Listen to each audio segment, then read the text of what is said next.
And this morning we got up early, started hiking. It was pretty steep.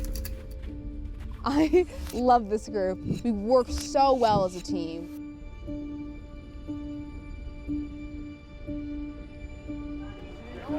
I love you guys.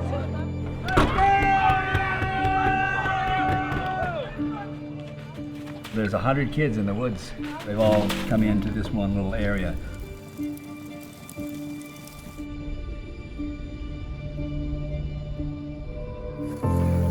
My zero human contact begins.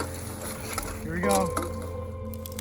Taking time to quiet the body, quiet the mind, to quiet the spirit. Kids don't get that opportunity very often. 1, 2, 3. Yay! Final home stretch! Wow. This is something.